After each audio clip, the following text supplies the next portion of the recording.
What's up, people? My name's Liv. Em's taking a break, so she's not here today. But we all your meta PsycKicks. Today we're going to be talking about listener stories, which are my favorite. If you guys are new to the show, Em and I, Em's in spirit. She's alive. She's not here today, which is it's okay. I can do this. We're gonna be friends. We are psychic mediums, and best friends, twin flames, all of the other fun things. And we have listener stories submitted by you lovely people, our PsycKicks, to all things metaphysical.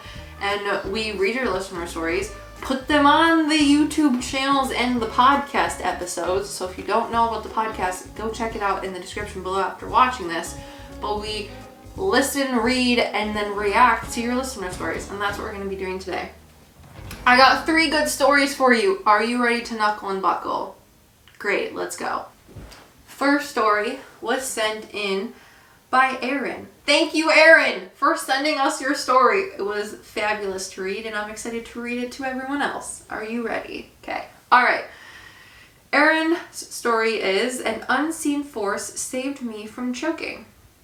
Hi, Em and Liv, they say. I really enjoy your videos and podcasts. This is my submission for one of your listener story episodes. So, back in the early 2000s, I was a college student. One evening, I was walking through a residential neighborhood towards campus for a night class. This was around 6 p.m. and no one else was around. I happened to be sucking on a cream saver candy at the time. Never heard of a cream saver candy. I'm sure it's a brand or like a knockoff brand, like a knockoff name. Like my friend from Vermont calls ice cream cones like soft serve. She calls soft serve ice cream creamies, which is interesting to me. So I'm sure that what you're talking about is like a Werther's Original or something, like a caramel candy. I don't know. Anyways, Erin says, I happened to be sucking on a cream saver candy at the time. I'm not sure how it happened, but suddenly the cream saver got lodged in the cusp of my windpipe. I knew that if I inhaled or swallowed, it would get stuck down even farther. I stood there frozen, thinking, shit, what am I gonna do? That's a good thing to think about. I would probably think similarly. There was no one around for me to flag for help, and there wasn't anything outside that I could use to perform the Heimlich on myself. I stood there frozen for maybe 30 seconds, panicking, when all of a sudden a huge whoosh of air came out of my lungs and sent the candy flying out of my mouth, where it shattered on the sidewalk at my feet. It was the same force of air that would have happened if someone would have come up behind me and performed the Heimlich maneuver. I didn't feel the pressure of physical hands or arms on me to make this happen, though.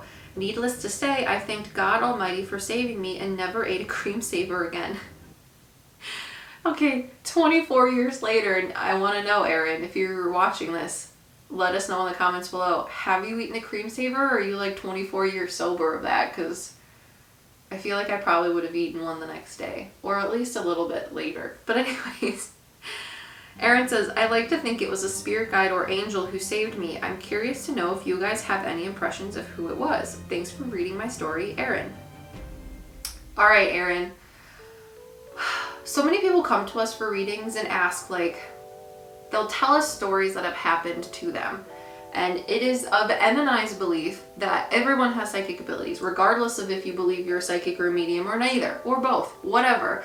You have psychic abilities. They're innate and individualistic to you. So lots of people come to us in readings, especially, I know for me, I can't speak for Em, but they ask, this is my story. Do you think this is what happened? Do you think, like Erin says, a spirit guide or an angel saved me? Yes! Yes, I do. I was reading your story and I was putting my mediumship hat on and trying to think about, okay, all right, people of Erin, who wants to tell me what actually happened in the story? And I believe one of your spirit guides stepped forward. They are masculine, and then there is a female soul that stepped forward as well. I feel like she may have been a grandmother that she says was related to your aunt, which would also... She just wants me to say a grandmother that was related to your aunt, because Erin would know what I'm talking about. I hope that makes sense if Erin's watching. But lots of people ask me, what's the difference between an angel or a guardian angel? Or what's the difference more specifically between my spirit guide or a guardian angel? Well, your spirit guides are souls or spiritual entities that you employed to be like your best friends on this group project called life, and you decided to incarnate, and they're here to help you. They help guide you through this life, but they can't make certain decisions or things happen. Guardian angels, on the other hand, those souls or spiritual beings get much more direction, in my opinion, from higher spiritual beings such as angels, creator, source, God, whatever you want to call them, to actually make physical altercations happen in your life or physical experiences happen in your life, whereas spirit guides can only spiritually guide you. But guardian angels like come in and they're like, you're gonna die in a car crash, not today, and they like rip you out of the car crash or give you the Heimlich maneuver so you don't die. That's like the video game reset of you're about to die, but it turns off and it saved you exactly where you are. That's what guardian angels are allowed to do. Spirit guides, not so much. So the fact that when I was reading this, one of your masculine presenting spirit guides stepped forward and was like, I sounded the alarm bell for this other entity to give you the Heimlich, that happened super quick. And the short and curly of it is that I don't feel like you really need me as a psychic medium to give you that validation, but I'm here to help you with it. Yes, I do believe a spirit guide and a guardian angel helped you that day to give a Heimlich maneuver to have you spit out that candy so that it fell on the floor and you weren't supposed to have a really tragic accident happen. So yeah, if you have stories like that and you want to know if a psychic medium can help you, like, I don't know, give confirmation that that is happening, maybe just send us a listener story. But in my personal opinion, I don't think you need someone like Em or I to give you that validation, because I don't know, I think you have enough validation in your own experiences and how you feel, because everyone has psychic abilities, and I'm sure Erin's intuition and connection with her guardian angel, that I believe was a grandmother related to her aunt, as well as her spirit guide, that helped her save her from that scenario, because that accident was not supposed to happen. Hence, guardian angel and to save the day. All right, next story. The second story was sent in by E.J. Thank you, E.J. And I could be wrong, but I believe you're Patreon, E.J. And if so, let us know in the comments below, because I'm sure you'll be watching. And Patreons, if you're interested, get priority over listener stories. So if you're interested in submitting a listener story or becoming a patron to get listeners priority over the stories, as well as secret behind the scene listener stories on our Patreon account that we don't post anywhere else, please go down to the notes below and figure that out. But EJ says the title of their story, The Emotional Support Spirit Cat. And honestly, I read this one with my mom. She's also a psychic medium, and we had a great time just, I don't know, talking about it. It was a good time. So, EJ says, in the recent months, I have found myself being more open to all things metaphysical. I live in a rather full house, 3 kids, 4 cats, and a dog, so there's always something going on. We have lived in our house for about 6 years now. My teenage daughter has started several times about hearing a cat running in her room but not seeing any there. Cats are sneaky, so I just always marked it up to her just not seeing the cat. However, in the last several weeks, I have had my own experiences I couldn't explain.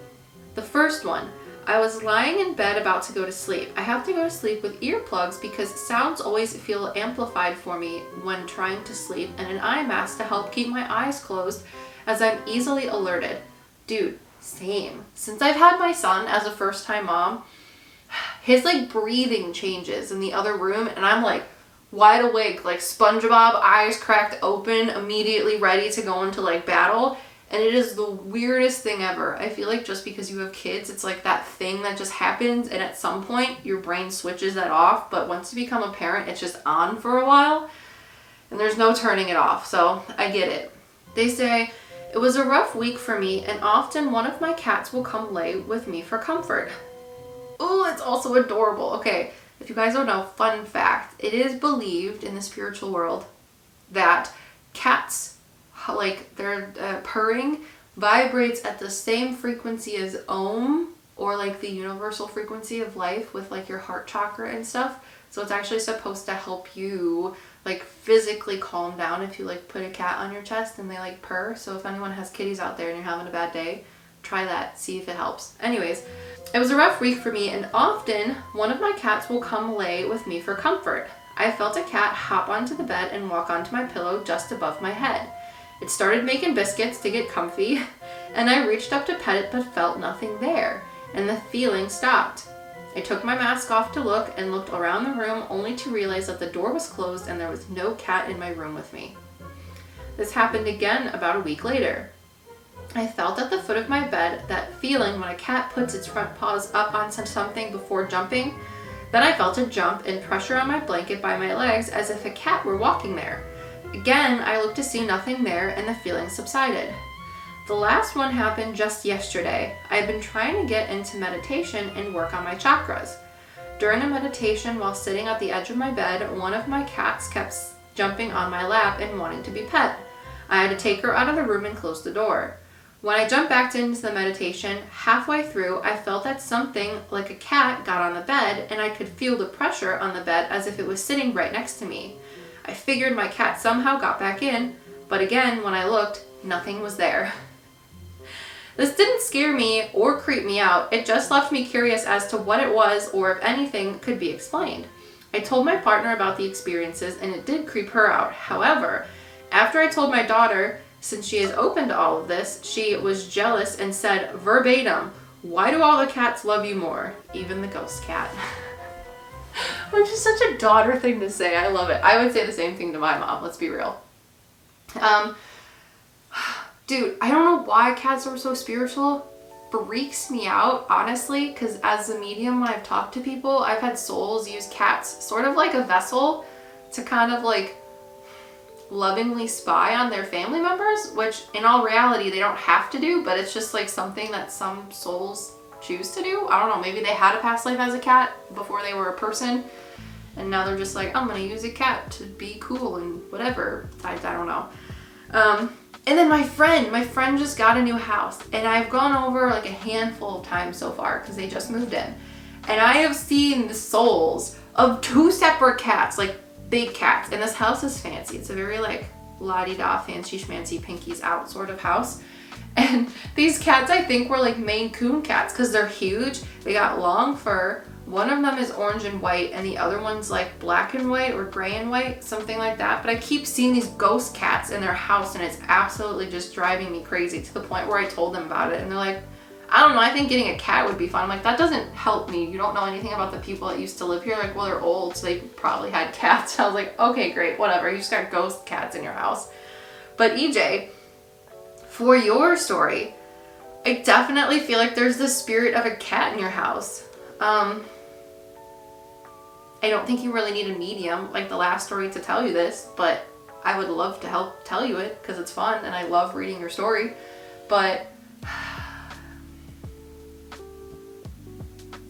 I feel like there might be 2 separate cats, possibly, or one cat that lived in the house. But you know, sometimes when you lose an animal and then all of a sudden an animal comes right back to you, or you get like a new one, it's almost like that animal sort of reincarnates into another animal for you. I feel like this might have happened.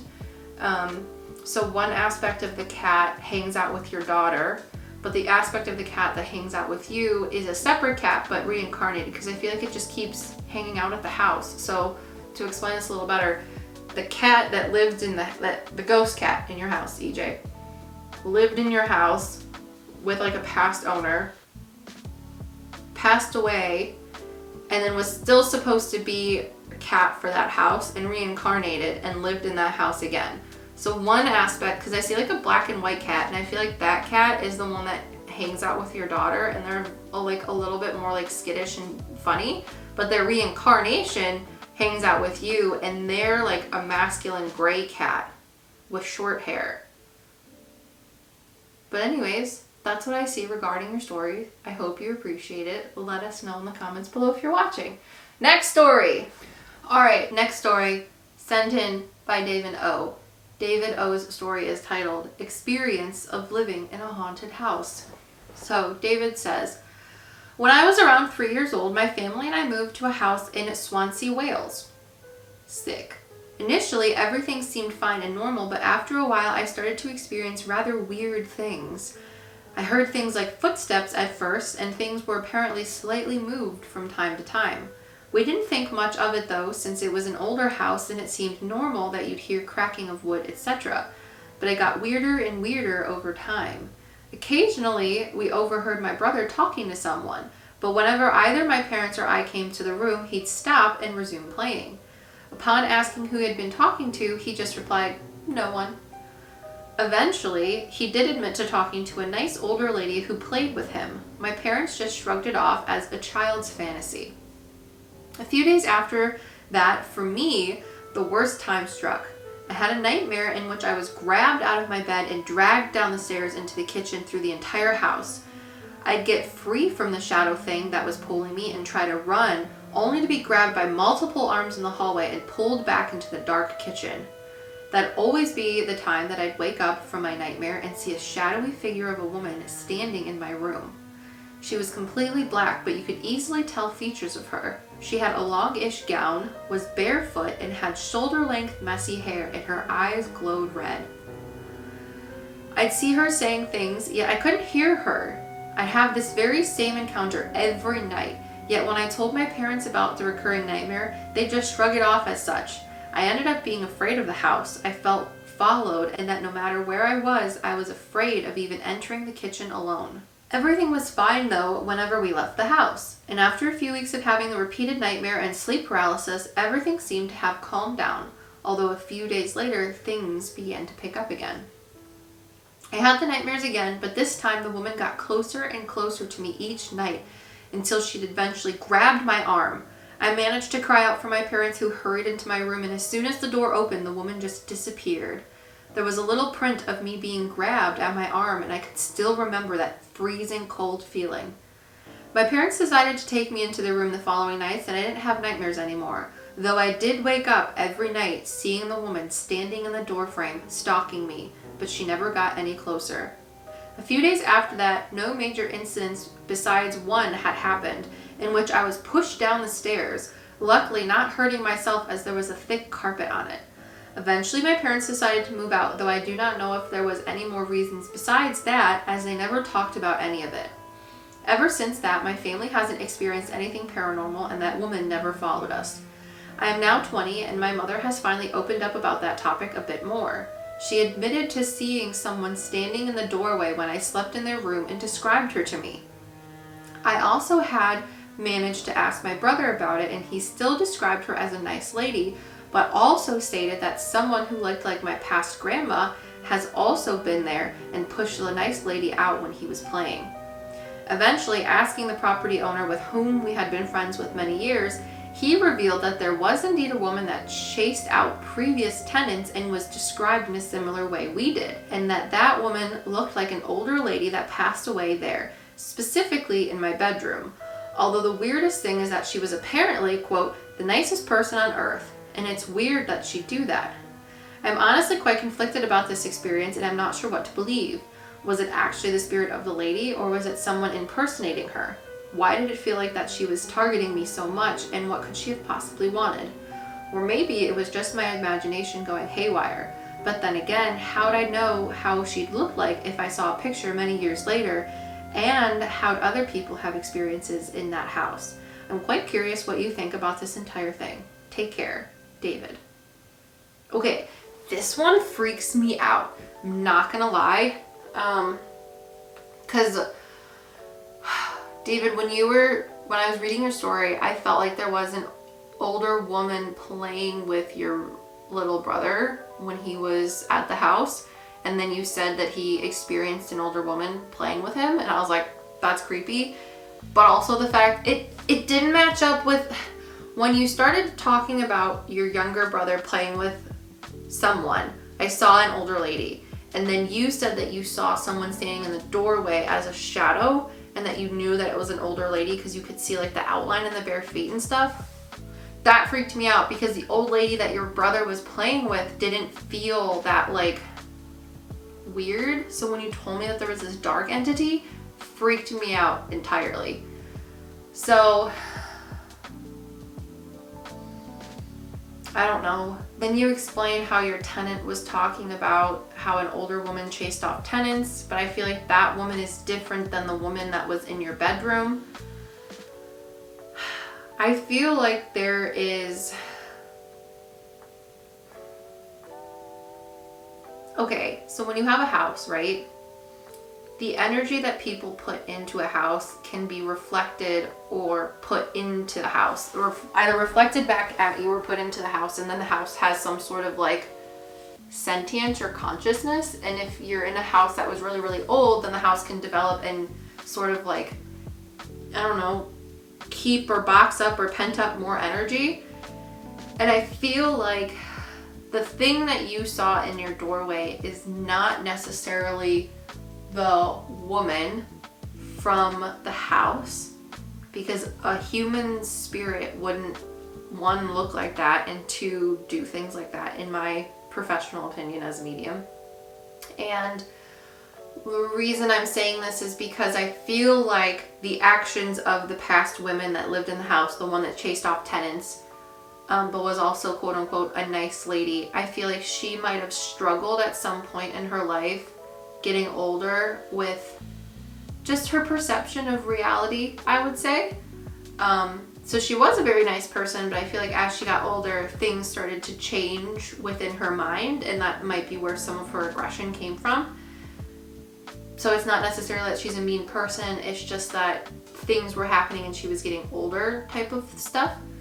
And I feel like that energy, since it was very strong and powerful, imprinted on the house. Now, negative entities exist within our world, just like anything that's bad that can happen that exists in our physical world. Accidents is just bad, or negative people, things like that. Negative people exist, negative entities exist, and they, you know, walk through and walk out. Stuff like that, just are integrated in daily life. So just like how negative things happen in our normal lives, negative things can also pass through the spiritual aspects of our life too. So if a negative entity were to come into that house and be attracted by that energy, I feel like it used the energy that was imprinted on the house to manifest this creation of itself, to sort of give it this personality or persona, if you will, to scare you. And if you guys don't know, or you're new to the show, negative entities only want to scare you in order to get the energy from you to continue to exist. But if you don't give them that negative energy, then they can no longer exist. So I feel like the energy put into the house from just the house being older, as well as the person, the woman that lived there before, her sort of essence or memories that the house, I don't know, like sucked up, is what this negative entity used to create its personification of itself in order to scare you. So I think the human soul is different from the scary thing that you saw. But nonetheless, I feel like the grandmother, or your grandmother, that sort of shooed the woman away from your brother, was doing that just because she's like, hey, you don't know my grandson type of thing, like stranger danger type stuff. Or it could be the fact that the woman that, one of the instances in which your grandmother's soul shooed away the soul of the woman was because the soul of the woman was a personification of the dark thing. But at some instances or some points in time, it was the woman that lived there before when she was nice. So it could be both. That is the information I'm getting. I hope that gives you clarification as to what was going on. And thank you for sending in your story. If you like stories like this, please go down to the description below. Submit your spooky, paranormal, spiritual story that you have. It doesn't even have to be spooky. It can be some really good, solid, like heartwarming things too. You know what I'm talking about? And let us know what it is. Send it on in an email for a chance to be featured in the next episode. But if you like content like this, please make sure to like, subscribe, hit that notification bell, and we'll see you in the next one. We all your meta PsycKicks.